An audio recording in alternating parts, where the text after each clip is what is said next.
una mujer en este caso estaba buscando agua conforme a la época donde no había red, como nosotros tenemos la facilidad de abrir la canilla y tomar un vaso de agua. En el desierto la sed se potencia por el calor, la sequía, y a su vez los recursos son muy escasos. Tener un pozo de agua, en este caso el pozo de Jacob, era como tener una cuenta bancaria. Parece mentira, pero la humanidad camina hacia eso. Se dice que dentro de poco las guerras van a ser por el agua y no por el petróleo, porque el agua sigue siendo vital para nuestra vida. Hay diferentes bebidas muy agradables, muy sabrosas, de diferentes colores, pero nada puede suplir la sed como el agua. Ahora, cuando nosotros tomamos agua y abrimos la canilla, si se acuerdan los que estudiaron en la primaria, nos enseñaron que el agua es incolora, ¿se acuerdan? Insabora e inodora, ¿no? No tiene olor, no tiene sabor, no tiene color. Bueno, es relativo. El agua de la canilla puede ser incolora, pero tiene sabor, a veces demasiado cloro. Inolora no debería tener, a veces tiene olor a lavandina, ¿no? Pero solamente cuando la probamos decimos, este agua es de pozo, es agua de la canilla, del purificador o de un envase de cualquier agua mineral. Es decir que a pesar de las tres propiedades básicas que debería tener agua, sin embargo, no es así. Vamos al pasaje. Capítulo 4 de San Juan. Cuando pues el Señor entendió que los fariseos habían oído decir que Jesús hace y bautiza más discípulos de Juan, entre paréntesis, aunque Jesús no bautizaba, sino sus discípulos, salió de Judea y se fue otra vez a Galilea. Y le era necesario pasar por Samaria. Vino pues a una ciudad de Samaria llamada Sicar, junto a la heredad de Jacob. Dios dio a su hijo José, y estaba allí el pozo de Jacob. Entonces Jesús, cansado del camino, se sentó así junto al pozo. Era como la hora sexta. Y vino una mujer de Samaria a sacar agua, y Jesús le dijo, dame de beber. Pero sus discípulos habían ido a la ciudad a comprar de comer. La mujer samaritana le dijo, ¿cómo tú, siendo judío, me pides a mí de beber, que soy mujer samaritana?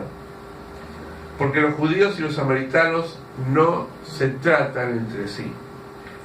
Curiosamente está en verbo presente, ¿no? Respondió Jesús y le dijo, si conocieres el don de Dios y quién es el que te dice, dame de beber, tú le pedirías y él te daría agua de vida. La mujer le dijo, Señor, no tienes con qué sacarla y el pozo es hondo. ¿De dónde pues tienes agua viva? ¿Acaso eres tú mayor que nuestro padre Jacob, que nos dio de este pozo, del cual bebieron de él sus hijos y su ganado? Respondió Jesús y le dijo, cualquiera que bebiere de esta agua volverá a tener sed. A tener sed. Mas el que bebiere del agua que yo le daré no tendrá sed jamás, sino que el agua que yo le daré será en él una fuente de agua que salte para vida eterna. La mujer le dijo, Señor, dame ese agua para que no tenga yo sed, ni venga aquí a sacarla. Jesús le dijo, ve, llama a tu marido y ven acá. Respondió la mujer y le dijo, no tengo marido, Señor.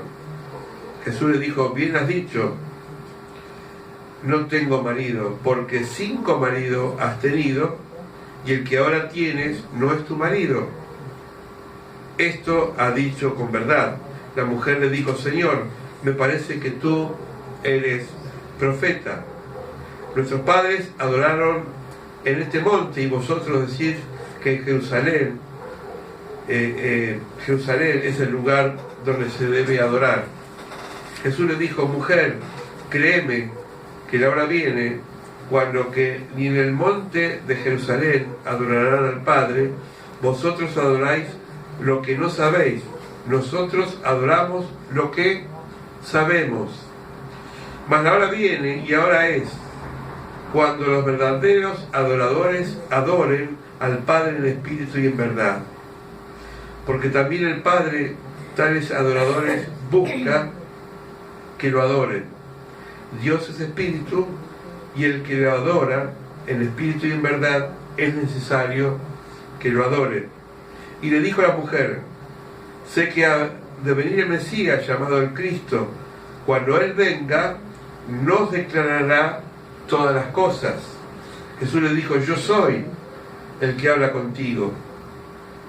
Y esto vinieron sus discípulos y se maravillaron de que hablaban con una mujer. Sin embargo, ninguna dijo, ¿qué preguntas o qué hablas con ella? Entonces la mujer dejó su cántaro y fue a la ciudad y dijo a los hombres, venid, ved a un hombre que me ha dicho todo cuanto he hecho.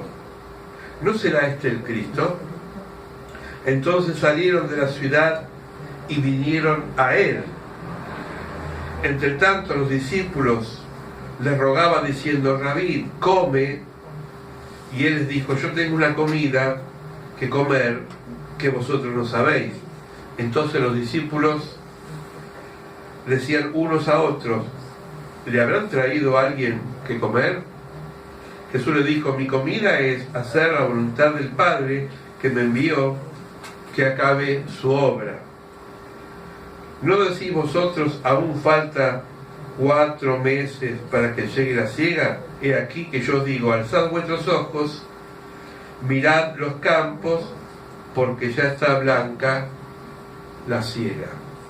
Hasta acá este pasaje que quería compartirles. La pregunta de hoy tendríamos que hacernos nosotros, ¿de qué abrevamos o de qué agua nos alimentamos? Hoy en día, más que nunca, la sociedad está bebiendo de aguas equivocadas. El placer, la droga, el vicio, el consumo, y todo lo que realmente es un espejismo y que en el fondo termina destruyendo al ser humano. Porque el ser humano por naturaleza es autodestructivo. Nosotros somos la única especie que no matamos a veces para comer, sino por deporte. Ningún animal, por más salvaje que sea, mata por deporte, sino por necesidades. Así es la ley de la selva y así es la ley de la supervivencia. Pero el ser humano, sin embargo, Dios nos dio la libertad, pero esa tremenda responsabilidad que es la libertad, que muchas veces es un arma de doble filo, ha elegido y elegimos para mal. Esto se repite por más que haya cambiado la historia y vivamos en una civilización mucho más avanzada que la época donde se sacaba el agua del pozo. Hoy, como decía al principio, tenemos otras propiedades para consumir agua, tenemos otros elementos donde está todo a nuestro alcance, porque en nuestra ciudad, al menos acá en Buenos Aires y en Argentina, excepto en los lugares más recónditos del país donde quizás haya pobreza y haya escasez, y todavía hay lugares seguramente que no tienen agua corriente, pero estoy hablando de esta zona donde nosotros vivimos. Tenemos todo el alcance de nuestra mano, tenemos hospitales gratuitos, tenemos centros de asistencia muy cercanos, tenemos escuelas públicas gratuitas, tenemos un montón de posibilidades, sin embargo parece que nuestra alma nunca está satisfecha. Tenemos la facilidad de ver televisión, de recrearnos por internet y buscar otro tipo de alternativas. La ropa no es tan cara para no andar desnudos, así todos estamos vestidos lo que estamos acá. Así sea de segunda mano o comprado en una feria americana, pero todos tenemos lo básico para vivir. Sin embargo, parecería que nuestra alma nunca se sacia. ¿Y por qué será que nunca se sacia? Porque hay una parte de nuestra naturaleza que no la puede saciar ninguna sed. Por eso el hombre inventa filosofías para buscar la forma de saciar su intelecto. Sin embargo, su ser sigue siendo inconcluso. Los grandes pensadores del siglo XX, entre ellos Sartre, Simone de Beauvoir, y si alguno ha leído también Nietzsche, que era un filósofo alemán, eran personas que buscaban la existencia del ser humano y decían: ¿cómo puede ser que el ser humano se acabe en sí mismo y termine en una soledad? Uno de estos grandes pensadores llegó a decir que la vida es absurdo, y es absurdo para el que no le encuentra sentido a la vida. Pero para los que empezamos a caminar con Dios nos damos cuenta que aún las cosas más insignificantes son lindas. Decía Antonio Machado: solo un necio confunde valor y precio. El valor no tiene precio. Yo le puedo dar precio o poner precio a este libro que puede valer en una librería X cantidad de dinero, pero el valor que tiene va más allá de la moneda, porque para mí tiene un valor que trasciende a lo que el vendedor le pone. ¿Se entiende? El valor que yo puedo encontrar en las cosas está en aquello que yo descubro cada día. Por ahí las cosas más sencillas, por ahí en una charla, en un mate de por medio, en una mirada de ojos que no puede dar el WhatsApp, ni puede dar ningún medio de comunicación electrónico, quizás una extensión de manos. Bueno, hay infinidad de cosas que todavía siguen siendo vigentes y que no han sido suplidas por nada de este mundo mecanicista, porque es un mundo mecanicista, donde todo es mecánico, donde todo se repite, donde las cosas parecerían que si no son estándar no valen. Lo artesanal sigue siendo valioso para el artesano, y Dios es el artesano por naturaleza, porque Dios no está haciendo las cosas estándar. ¿O acaso hay alguno de nosotros que estamos aquí que somos igual al otro? No somos igual al otro. Por más que seamos gemelos, mellizos o gemelos, que son los gemelos son los que más se asemejan, ¿no? Dicen que siente lo que uno no. Sin embargo, cada uno son diferentes. ¿Y por qué, si somos diferentes, copiamos a veces modelos de otras personas? ¿Por qué que somos imitadores en potencia? ¿Por qué la moda tiene tanto fuerza no solamente sobre los jóvenes, sino sobre la gente adulta? Yo me acuerdo que cuando salí del seminario, después de haber estado un tiempo no encerrado, no me gusta la palabra encerrado porque nadie me encerró, yo elegí estar en claustro, pero me acuerdo que digo, bueno, voy a ser original, me voy a comprar un vaquero y una campera azul, y cuando salí a la calle estaban todos con vaquero y con campera azul. Era tan original que era igual a los demás, ¿no? Y me acuerdo que empezaba a usarse el poncho. Después no se usó mal el poncho, estoy hablando de hace muchos años atrás. Se vendían ponchos en todos lados. Digo, voy a ser original, me voy a poner un poncho. Cuando iba caminando por la calle estaban todos con poncho, y me di cuenta que uno repetía lo que le habían enseñado: la vidriera, la publicidad o todo lo que nos rodea, ¿no? Bueno, no quiero ser alevoso, pero ahora el pantalón roto está de moda. Yo cuando tenía el pantalón roto, mi papá me daba acá un coscorrón, me decía: sos un ninjero, no salías hacia la calle. Y ahora parece que hasta vale más caro el pantalón roto. El agujero tiene más valor que el cosido. Parece el mundo al revés, ¿no? Es decir, lo que antes era desuso ahora es moda. Pero no sería nada si sería una prenda. El tema es cuando las cosas son más profundas. Esta mujer, aparte de tener fracasos matrimoniales y haber tenido una vida que quiso calmar su sed a través de los afectos, estaba viviendo una vida frustrada. ¿Cuántas veces probamos cambiar para ver si las cosas mejoran? Cambiamos de trabajo porque no nos gusta el trabajo. Cuando vamos, a mí la publicidad, a mí me gustan las publicidades porque enseñan también, no propaganda. Y había una propaganda que, no sé si ustedes se acuerdan, no hace mucho, que uno iba por la calle y era un vendedor de libros y veía a un taxista y dice, ¿cómo lo envidio a ese que va en taxi y puede manejar un auto? Y el taxista iba manejando y veía una oficina trabajando dentro con las computadoras y decía, ¿cómo envidio a esos que están en la computadora sentadito ahí con aire acondicionado? Y el que estaba en la computadora decía, ¿cómo envidio a esa gente que va por la calle libremente y yo estoy encerrado 8 horas en la oficina? Es decir, nunca estamos satisfechos con lo que hacemos. Por eso enseguida renunciamos al trabajo, renunciamos a la iglesia, renunciamos a la pareja, renunciamos, porque el desgaste pensamos que viene de afuera para adentro. Yo lo he contado muchas veces acá. Me he encontrado con personas que han tenido un fracaso en su vida y se mudaron de barrio pensando que ya el clima y el lugar los iba a favorecer. Eso dura poco, porque si por dentro uno está vacío, puede mudarse al Sheraton o al mejor lugar lujoso y por dentro va a seguir vacío. Cuando vendimos un kiosco con mi hermana, yo tuve un periodo que no tenía lugar donde vivir. Los alquileres en esa época era cara, habíamos vivido un evasaje en Argentina, el austral, que fue un dinero que se usó acá, empezó a tener poco valor, no valía nada. Y entonces conocí a un amigo en los albores de la democracia, en el 1983. Se empezó a usar en el centro las ventas artesanales y conocí a un amigo, Alejandro Santana, que después se fue al sur, le perdí el rastro, ni por Facebook lo encuentro. Y en esa época era hippie, pero esos hippies sanos vieron que no hacía nada.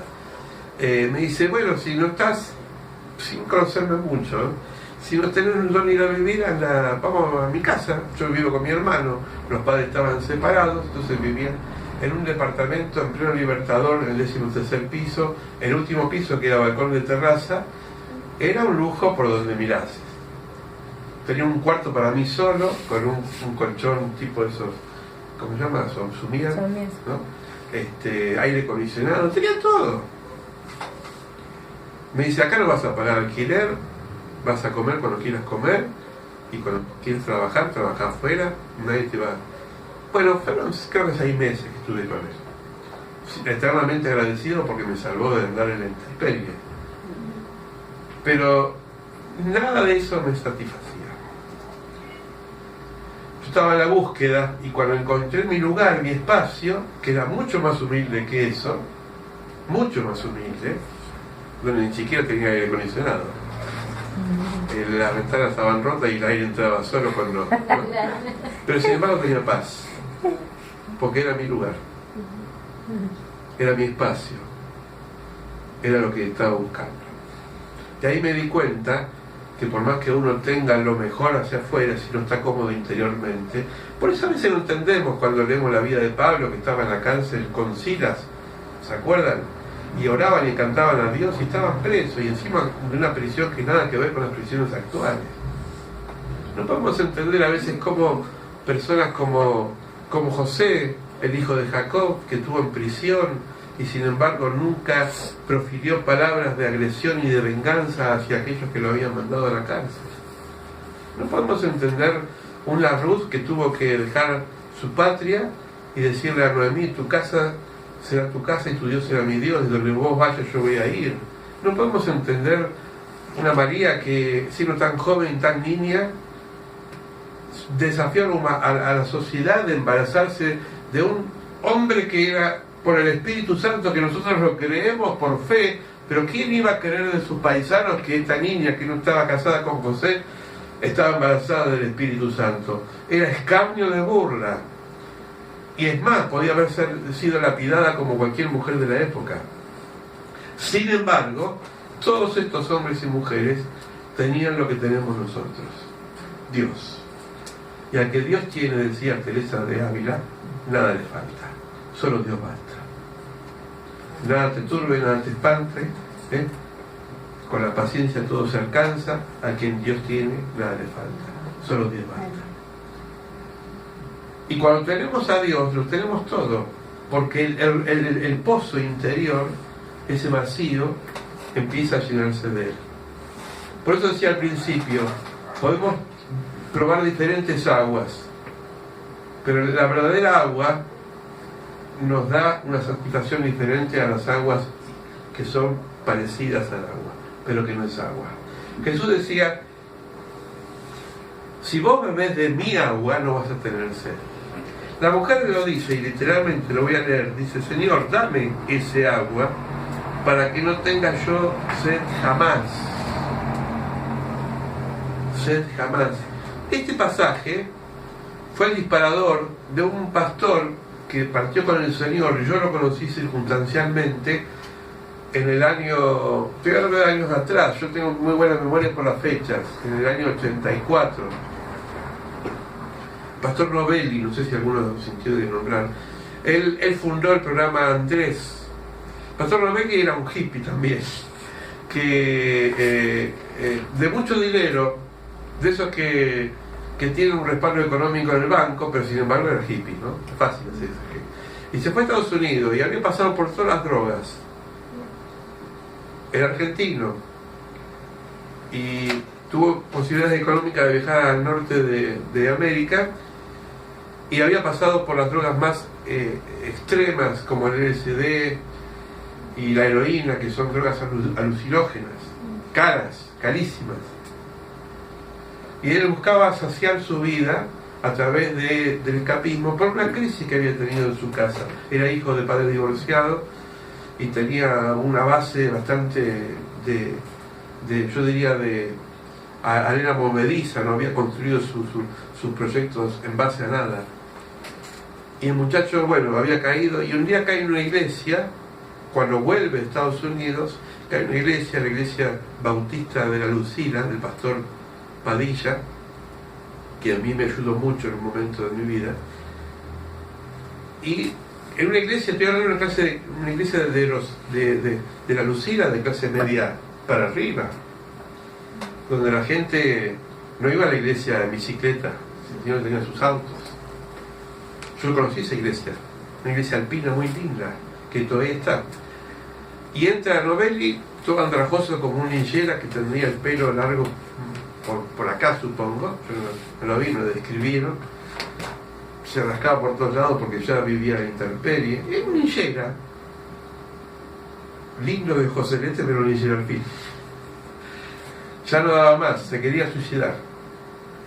Y la iglesia lo recibió con los brazos abiertos. El pastor lo contuvo, lo mandó a la casa pastoral, se fue a charlar con él, le dio de comer, se bañó, se afeitó, se adaptó, y la iglesia le dio contención, le dio ánimo, le dio fuerza. A lo interesante de esta vida, que él, cuando empezó a sentir este cambio de esta sed que era saciada por un agua, que es la agua de Jesucristo, dejó la droga, dejó los hábitos malos que tenía, y funda el programa Andrés, basado en el pasaje del Evangelio de Juan, cuando Andrés lleva a sus hermanos a Jesús. Entonces decía, todos los drogadictos que vamos a encontrar en la calle, lo vamos a llevar a la presencia de Jesús. Y antes de partir con el Señor, el pastor Novelli, ya ex drogadicto y ex hippie, escribe unas memorias diciendo: el día que me recuerden, quiero que me recuerden como una persona que le devolvió a la vida lo que la vida le dio. En síntesis, agradecido por el cambio que Dios hizo en su vida. Esta mujer dice el pasaje, lo acabamos de leer recién, cuando Jesús entra a su corazón, sale corriendo y le comparte a su gente lo que había escuchado. Un profeta me habla de mí como una radiografía de que yo soy una persona que tuve fracasos matrimoniales, sin embargo no me juzgó, y es más, me alentó a beber de un agua que me iba a dar saciedad para siempre. Los parientes, los samaritanos, corriendo, querían ver y creyeron en la mujer y fueron a Jesús. Pero, siempre hay un pero, hasta que ellos no escucharon a Jesús, porque lo dice la palabra, cuando escucharon a él, creyeron mucho más de lo que le había dicho la mujer. Esto quiere decir que te pueden hablar muchas veces de Dios, de Jesús, pero hasta que vos lo experimentás, simplemente son palabras. A mí alguien una vez, una chica, una amiga del barrio, de Monte Chingolo, me dijo, vení a escuchar a Jesús. Y por años le fui agradecido a ella, porque esa invitación, que yo digo, quiero ser a Jesús. Claro, yo lo conocía por el barba, por el flaco, por aquel que aparecía en las películas, y quería ver de ese Jesús. Y después me encontré con un Jesús que no era ni barba, ni flaco, ni de buena onda, sino que era una experiencia interior que me dio toda una fuerza y un sentido en mi vida. Cuando cumplí 19 años, me regaló Susana, la que me llevó a los pies de Jesús, un cuadernito que después, mudándome, lo perdí lamentablemente. Era un cuaderno hecho por esos cuadernos que uno hace con las hojas, vio que la profesora Dina es muy hábil en eso, de coser hojas sueltas y hacer un cuaderno, ¿no? Y me hizo toda una especie de, ¿vieron como las caricaturas? ¿No? Entonces me hizo a mí, me dibujó a mí debajo de un árbol, escuchando su lleno, y ahí paz y bien. Ella viene y me dice, vení a la parroquia a escuchar a Jesús. Fui, escuché a Jesús, me salí del árbol y empecé a andar en el camino. Después, bueno, buscando de Dios, entré a un seminario, no era mi lugar, yo me llamaba otra cosa, pero ese agua nunca me dejó vacío. Por eso esta canción me enternece tanto cuando la cantamos. Así como el agua busca llenar los lugares más bajos. Cuando te encuentres en lugares, ¿no? Más bajos, Él te llenará. Siempre cuando hay necesidad, Dios te llena. Pero nunca pongas un dique contra Dios que se llama soberbia, porque nunca el agua de Dios va a entrar en tu corazón. Esta mujer estaba desesperada, Señor, yo no doy más. Probé con maridos, probé, qué sé yo, con drogas, probé comprarme un auto, compré gastando el último peso a fin de mes, probé a ver si cambiándome de ropa, vieron como las chicas o los chicos también, ¿no? Se cambian de ropa, se compran la ropa que les salió fortuna, se ven al espejo, se sacan la foto, la suben al Facebook, estoy feliz. Y al otro día, de vuelta la insatisfacción. No estoy en contra de todo eso, entiéndanme. Pero si eso es la satisfacción, qué limitados que somos. Qué limitados que somos. Por eso creo que lo importante de esta palabra, para los que recién llegaron, el capítulo 4 de Juan, que tiene que ver con la samaritana y Jesús, tiene que ver con el carácter de la búsqueda. Y es bueno estar siempre en la búsqueda, decir, Señor, ¿qué cosa todavía no me está satisfaciendo? ¿Qué situación todavía no me da la saciedad? Porque puedo estar en el camino. Esta mujer no era atea, era creyente. Jesús la plantea y dice, vos adorás a Dios en Samaria, mis hermanos adoran a Dios en Jerusalén. Ni en Samaria ni en Jerusalén, ni católico, ni evangélico, ni protestante, ni mormón, ni bautista, ni pentecostal. Dios no te va a salvar por una iglesia, te va a salvar por una experiencia personal con Él. Por eso vamos a ver muchos católicos en el cielo y muchos evangélicos en el infierno, porque la religión no te salva, la experiencia con Dios te salva, la experiencia aquella que te da sentido a la vida. Decía una vez Dante Gebel, porque un coche, no, porque vos nazcas en un taller, como decía, en un garaje no vas a hacer un coche nunca, ¿no? Entonces, por más que nazcas en una iglesia evangélica, nunca te garantiza eso que sea cristiano. Los encuentros son personales. Dios no quiere nietos, quiere hijos. Yo soy hijo del pastor, a mí no me importa, dice Dios. Yo a vos quiero verte a vos, con esos lugares más interiores de tu corazón para trabajar en tu vida y darte el agua que nunca te va a saciar. La hora viene donde el Padre busca adoradores que lo adoren en el espíritu y en verdad. Esta es una palabra que en la adoración muchas veces, sobre todo los músicos, creo que se ha entendido mal. Porque la adoración no es canción. Nosotros decimos, vamos a cantar coritos de alabanza y después de adoración. Es una forma de decir, pero no existe coritos de adoración. La adoración es una actitud interior. Yo puedo adorarlo a Dios mientras que estoy lavando la ropa, estoy cocinando un puchero, estoy de compra, estoy adorando a Dios. La alabanza, ¿qué es la alabanza? La alabanza es cuando yo agradezco a Dios por el sol, por las estrellas, por la lluvia, por la casa, por la ropa, por el trabajo. Te alabo, Señor, por todo. Eso es un canto de alabanza. Que después le ponga música es otra cosa. ¿Se entiende?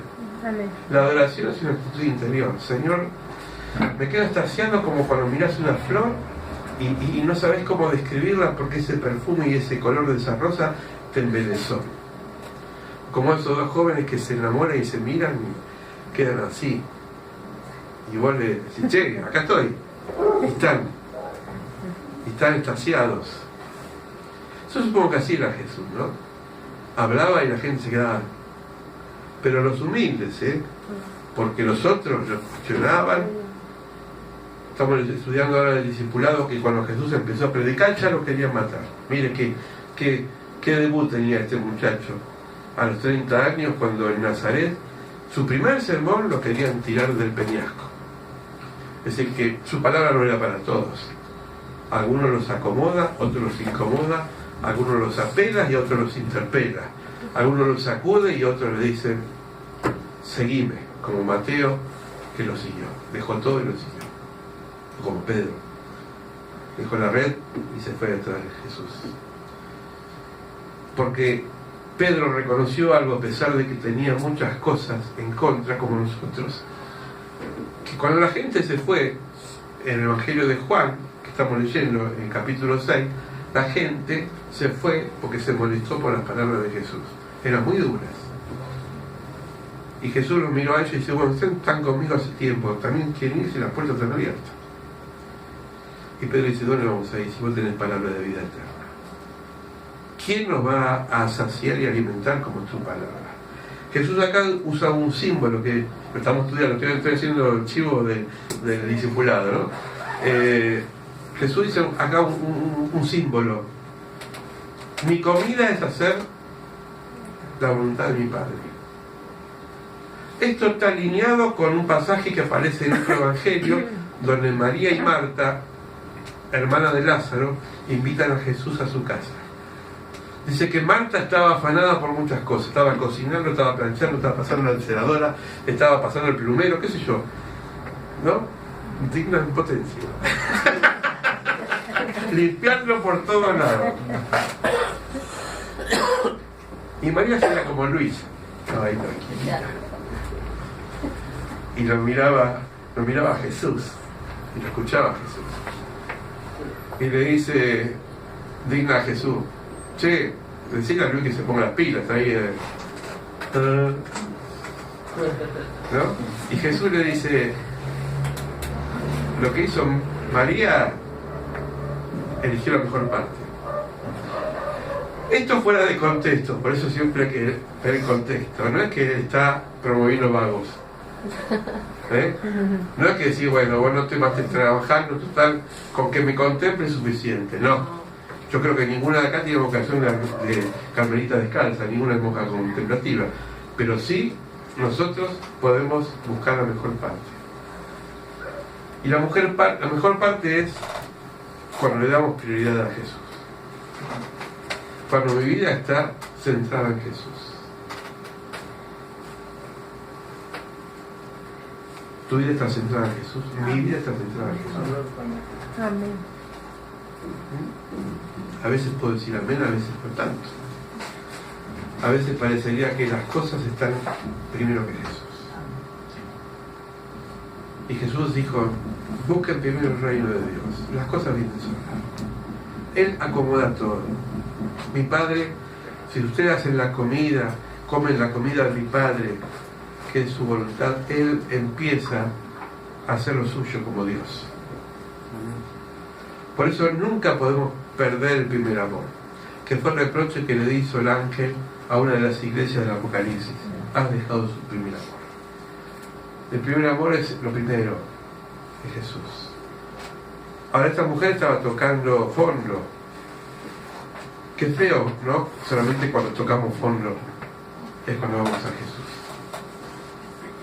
Lo bueno es siempre decir, Señor, tú tienes agua de vida eterna. Tú me sacias.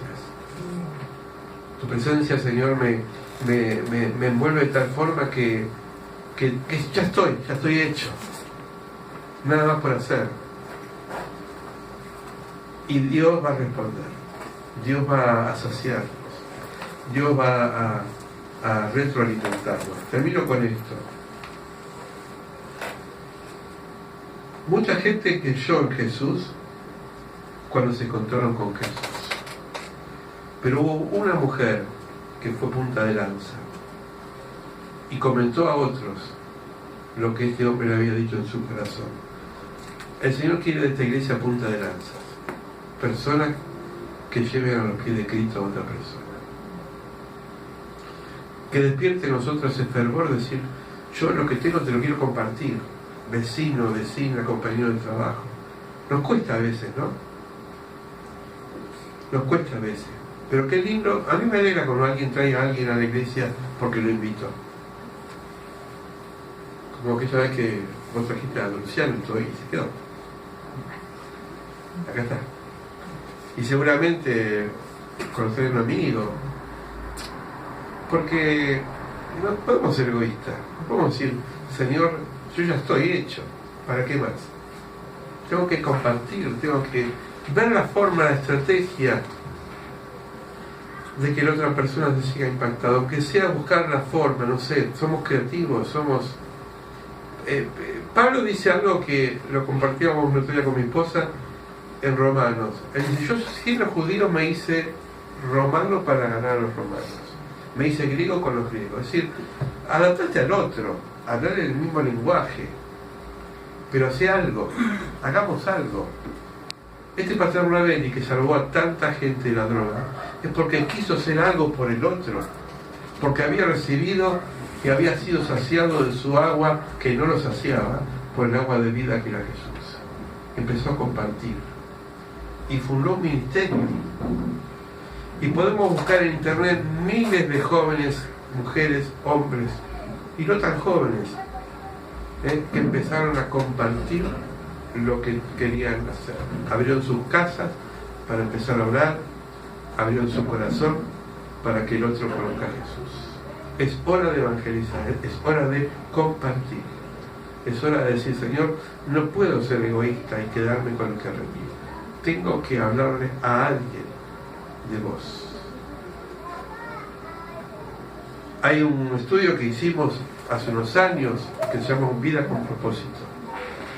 Y el quinto propósito era evangelizar. Y había una canción que se llamaba Uno más para Cristo. Y el que la escribió era una persona que tenía vocación de carpintero y quería construir iglesias, porque era carpintero, construir iglesias de iglesias, templos. Pero dice que cuando estaba en el lecho, le dijo a su hija, estaba agonizando este varón, este siervo de Dios, y le dice, hoy no le hablé a nadie de Cristo. Quiero que haya uno más para Cristo. Porque si yo hoy no le hablo a nadie de Cristo, mi vida no tiene sentido. Dios despierta en nosotros eso, formas de expresar lo que Dios expresó por nosotros. Iglesia, vamos a orar, ¿sí? Padre, gracias por esta palabra que hemos compartido, que está en el Evangelio de Juan, este testimonio hermoso de una mujer que estaba sin saciedad en su alma, estaba vacía, buscaba otros pozos, otras aguas que no podían darle saciedad a su sed. Sin embargo, tuvo el privilegio y la bendición de encontrarse con tu Hijo, con Jesucristo. Jesús le pidió el agua primeramente y le dijo: mujer, dame de ese agua. Maestro, no sé cómo hacer, es muy profundo el pozo. Busca a tu marido. ¿A cuál, Señor? Si he probado tantos, he probado tanto en mi vida, en los afectos, en las emociones, en las cosas externas, y sin embargo sigo vacío, sigo vacía. Y Jesús le dijo: probad mi agua, es diferente, es un agua que es de vida, y vida en abundancia. Mujer empezó a escuchar con mucha fuerza en su corazón, sus ojos estaban abiertos, sus oídos atentos a esta palabra del Maestro. Dejó el cántaro a un costado y salió corriendo y empezó a pregonar por ahí lo que había escuchado. Y muchos de sus vecinos, impactados por el testimonio de esta muchacha, fueron a la presencia de Jesús, creyeron en Él y sus vidas cambiaron. Es tan simple el Evangelio y lo complicamos, Señor. Es tan sencilla tu palabra que a veces la hacemos tan rebuscada. Ir y predicar mi Evangelio. La buena noticia, que yo tengo agua, agua que nunca se sacia, nunca se acaba, nunca se agota. Es un pozo infinito, porque Dios es infinito. Y nosotros fuimos creados de ese infinito Dios, del cual en esta noche nos llama a compartir del agua viva y a brevar de este agua. Señor, danos de este agua en esta noche, que te adoremos en espíritu y en verdad, que busquemos la forma, Señor, de bendecir tu nombre, como sea. Necesitamos de ti, Señor, necesitamos de tu presencia, en el nombre de Cristo Jesús. Amén. Amén, Señor.